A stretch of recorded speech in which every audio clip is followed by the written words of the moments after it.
So, a quick email here from Samantha, who says that she has fat arms. Oh, Samantha. I mean, a lot of people, so many of you have a fixation with physical perfection these days. It's because we're bombarded with images of size zero models, an impossible ideal to attain. It is, absolutely. Samantha, I'm sure your arms are absolutely fine. She's got an attachment here.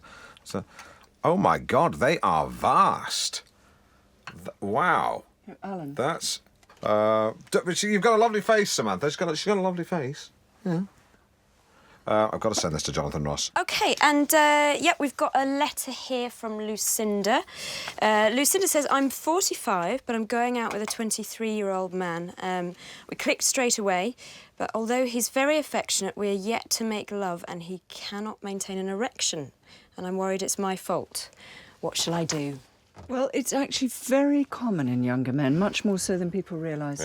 Yeah. I mean, these young men look all well and good in the underpant adverts, but when they hit the hay, it's failure to launch. I like it. Sorry, come in here. What do young women make of it all these days? Well, I suppose it comes down to confidence, really, doesn't it? Because I think a younger man can be a bit too eager to please. They end up sort of at 6s and 7s. And then an older man, with some experience, is perhaps a bit more at ease with himself. Yeah, and of course we're very fortunate these days. We have Viagra. Yeah, but although do not exceed the stated dose. So you've suffered from that, have you, Alan? No. Well, a lot of men have. I mean, it's nothing to be ashamed of. All right, once. But that was only because I'd already commenced foreplay when I remembered I hadn't renewed my tax disc. But once I put a quick call into the DVLA, lovemaking could begin in anger. I think it's all about making sure the conditions are right, getting the mood right, the atmosphere. Oh, sure. I mean, I'm not going to be embarrassed about this, seeing as we're trying to be grown up about this. There have been times when I've been more rubbery than turgid. I mean, you can't just summon up tumescence like room service. Yeah, and I think it's partly down to the woman to sort of help set the mood a little, help man relax. Absolutely. Yeah, thank you. I mean, it's all about mood. Take the phone off the hook. Put on some easy listening, Carpenter's, Enya, and of course, make sure the heating's on. OK, got another email here from Paul in Swaffham on forced celebrity breeding. This one is Kylie Minogue and David Dickinson to make an Oompa Loompa. Absolutely. Minogue provides the size, Dickinson provides the requisite skin tone and expression. Let's have some Alison Moyet. So rare birds' eggs are being scrambled for Russian oligarchs, and Bill Oddie goes apeshit. He shows up at Claridge's wearing his Twitcher's jerkin, and the pockets are full of every conceivable explosive. I got the picture. He walks in to the buffet area, the breakfast buffet.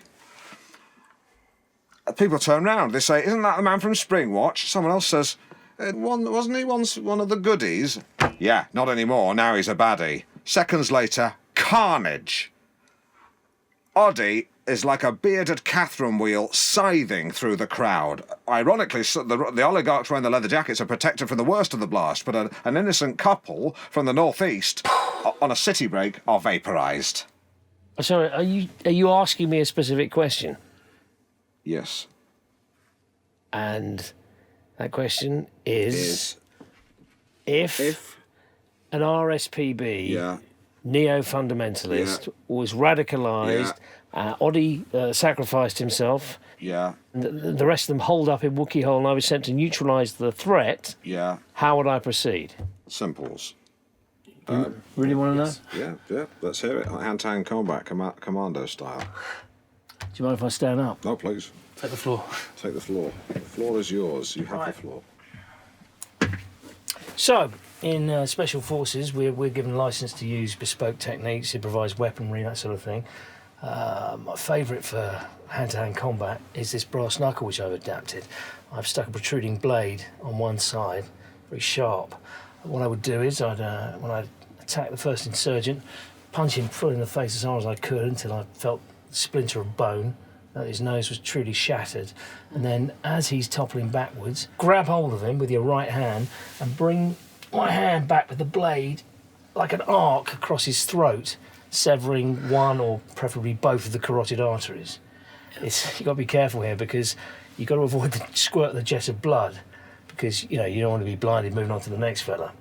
It's quite weird, this, actually, because if you get it right, the neck opens up completely, yawns back like a Muppet's mouth. Oh, my God.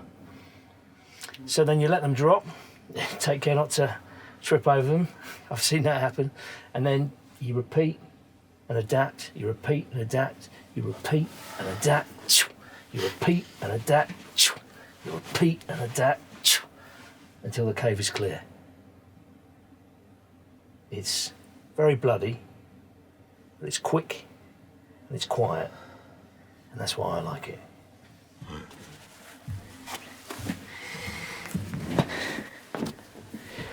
Any questions? No. Yeah, which Muppet? You rejoin us on Mid-Morning Matters. Tommy Gaskell, survival expert, still with us. And on line 2, we have Sophie. Sophie, what's your tongue twister? Did that man hurt the Muppet? No, love, he didn't hurt any Muppets. He simply dispatched some terrorists from a radicalised RSPB in Wookey Hole. It was simply that when he slit the throats of the bad people, they resembled the mouths of Muppets. Hope that answers. Did they get better? Did they get better?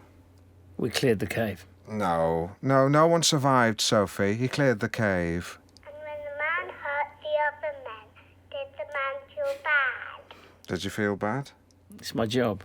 No, he didn't feel bad, Sophie. Now it's time for Who Does Alan Think Alan Is?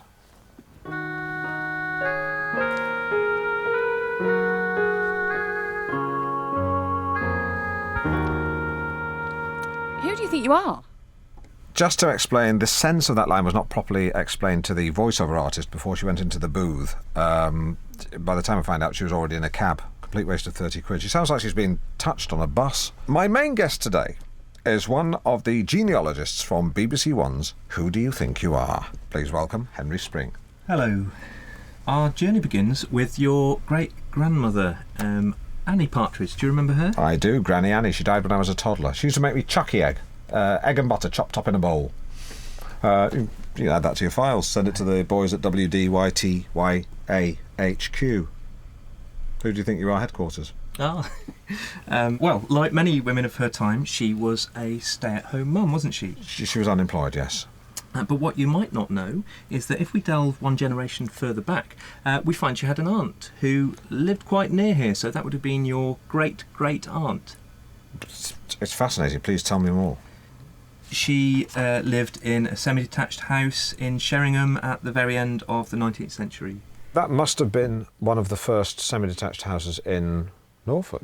Not in Norfolk, but it may have been one of the first in Sheringham. But that's still fascinating. It sends a shiver down your spine. Do you want me to get you up? Rest in peace. Great-great-great-aunt. What's her name? We don't know, we just have the initial E. Rest in peace. Mrs. E. Was she married? We don't know that either. Well, rest in peace, E. Partridge. What was the joke you were going to do? I was just going to say, shall I go and get you a hot water bottle when you said you had a children in your spine? Oh, yeah. No, that's good, yeah. I think I was right to stop you there. Oh, yeah. Henry, I'm right, am I not, that my distant relative was involved in perhaps one of the most important pieces of town planning that Norwich has ever seen? Well, he worked in the Office of Town Planner. Changing what was Deering Square into what is now Deering Lane. They effectively made it a thoroughfare, yes. I mean, it's amazing. I mean, the number of times I've parked on that road. Never knew. I mean, I know it's loading only, but you park there after 6, they never get you. I almost feel like crying. Certainly made getting into the centre of town that bit more straightforward. And the rest. If it weren't for Deering Lane, you'd have to come in on the ring road. I mean, it's just amazing that an ancestor man had to wrestle with that awful decision. I mean, on the one hand, the square gave people somewhere to sit, a respite from the frenetic pace of life in Norwich. And yet on the other, I mean, direct access to Hobbs Road must have been like the promised land to civil engineers, cutting journey times from the east half of the city in half. He was caught between a rock and a hard place. It must have been ruddy hard. I sent a shiver down my spine. Another one. That's the second one in half an hour. I almost feel like I should get a hot water bottle to reheat my spine. Alan, we're back on. With respect, Councillor, I think our listeners will be more concerned about cuts to public services. Well, absolutely, Terry, and that's why we've set out proposals to ensure... Let me take it from here. Throw me the ball. Councillor, you talk a good game. I caught it, by the way. But I have figures that show that you plan to cut public spending. Are you talking about the raw figures or the figures adjusted for inflation? Yes. Well, the first or the second? The first. Well, for God's sake. In that case, that's wrong, because if you look at the figures, the actual spend has remained the same as last year, see? Yeah. No, I understand it. I'm just checking it. Well, it's there. Yeah, that's fine. Another area where we've seen a great deal of public anger is in council housing. Now, what is the proposal here? I meant the second. Sorry, I meant the second one. When you gave me the choice before, I meant the second choice where the figures are adjusted for inflation. Well, Alan, we've made no secret of the fact that we're not going to keep pace with inflation. In fact, it's one of the few issues that we have cross-party agreement on, so... Right. We've made no secret of the fact that we're going to have to make... Bus fares. I'm sorry? Bus fares. Have you not put up bus fares? As we said in our manifesto, we won't be putting up bus fares in any... Have you put up bus fares? Not in real terms. Have you put up bus fares? In line with inflation, we have had to keep pace... Yes or no? Have you put up bus fares? In our manifesto... Have you put up bus fares? We've only put up bus fares. Have you put up bus fares? Yes, but only yes, in as but much... yes, yes. Yeah. Thank you. If you want to see that interview back online and see me getting a politician to admit something slightly different from what they said earlier and then saying, look, you said something slightly different from what you said earlier. And so 1-0. It's 10 a.m. It's just after 10 a.m. You have been listening to Alan Partridge with special guest Tory Bronwyn Matthews. Tory Councillor Bronwyn Matthews. Yeah, her, and what's your name? Terry Cohen. Terry Cohen. Get well soon to Eddie Shadow. Shepherd. Who I'm sure will get well very soon. That's rhetoric and not a prognosis. Right now, you're listening to Mid-Morning Matters with Alan Partridge. See ya. Take a cup of personality, pour in some chat, and drink up some good company. i.e. Mid-Morning Matters with Alan Partridge. Good evening, morning, afternoon. Who cares? Who gives a flying monkey? Because today we're talking about things you don't see much of anymore. Already we have capes, tinned meat, Horlicks, sparrows, hula hoops, the crisps, not the toy, hula hoops, the toy, not the crisp, swimming pools with deep ends, and asbestos. We'll be asking, should we bring some or all of them back? So do please text, Twitter, spam, fax, page, write and or email